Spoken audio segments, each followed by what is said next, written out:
Video kali ini Unbusipedia akan membahas makhluk penghuni air. Tapi bukan putri duyung. Inilah makhluk menyeramkan penghuni air selain putri duyung.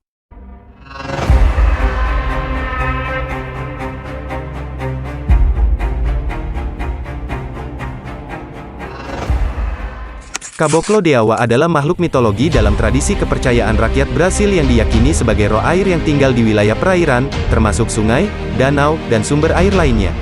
Istilah Caboclo mengacu pada keturunan campuran antara penduduk asli Brasil dan keturunan Eropa, menciptakan budaya yang kaya dalam konteks mitologis.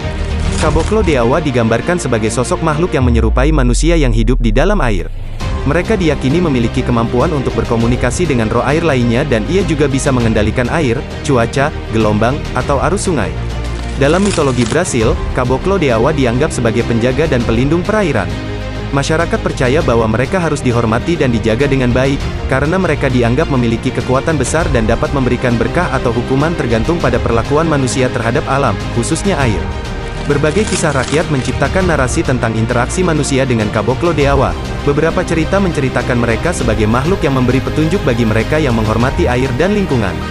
Di sisi lain, ada juga kisah yang menggambarkan bahwa Caboclo Deawa adalah penghukum bagi mereka yang merusak atau mencemari perairan. Makna budaya dalam kisah Caboclo Deawa yaitu mencerminkan hubungan manusia dengan sumber daya air dan alam secara lebih luas. Mitos ini menegaskan pentingnya menjaga kelestarian lingkungan, memperkuat kesadaran akan ketergantungan manusia pada air, dan menciptakan rasa hormat terhadap kekuatan roh gaib pelindung alam. Cerita tentang Caboclo Deawa memiliki akar yang dalam kepercayaan dan mitologi tradisional masyarakat Brasil.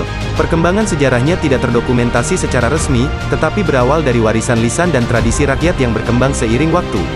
Sejarah perkembangan cerita ini mencakup beberapa tahap penting, yaitu cerita tentang roh air atau makhluk di perairan telah menjadi bagian dari kepercayaan dan tradisi masyarakat asli Brasil sejak zaman Prakolombia. Penghormatan terhadap elemen alam, seperti sungai dan danau, merupakan bagian keseluruhan dari budaya mereka. Ketika penjajahan Eropa dimulai, kultur-kultur Eropa dan asli Brasil mulai berbaur. Dalam hal ini, istilah Caboclo, yang menggambarkan keturunan campuran antara penduduk asli dan orang Eropa memasuki naratif mitologis, menciptakan karakter yang mencerminkan campuran budaya. Seiring dengan perkembangan literatur dan seni di Brasil, cerita tentang Caboclo Deawa menjadi sumber inspirasi yang kaya bagi para penulis, seniman, dan musisi. Mereka menggambarkan makhluk ini dalam karya-karya mereka, memperkaya dan mempertahankan warisan mitologis. Dengan masuknya era modern dan globalisasi, cerita tentang Caboclo Deawa tetap hidup melalui cerita rakyat, festival, dan kegiatan keagamaan. Keberadaannya tetap relevan dalam masyarakat, di mana sebagian besar masyarakat masih melestarikan tradisi dan kepercayaan lokal mereka. Dalam beberapa tahun terakhir, dengan meningkatnya kesadaran akan keberlanjutan dan perlindungan lingkungan, cerita tentang Caboclo Deawa juga memperoleh makna baru. Makhluk ini sering dihubungkan dengan kampanye konservasi air dan pelestarian ekosistem perairan, memperkuat hubungan antara kepercayaan mitologis dan tindakan nyata untuk melindungi alam. Perkembangan cerita Caboclo Deawa menciptakan kisah yang tetap hidup dan terus mengalir melalui berbagai medium dan generasi, memperkaya warisan budaya dan kepercayaan masyarakat Brasil.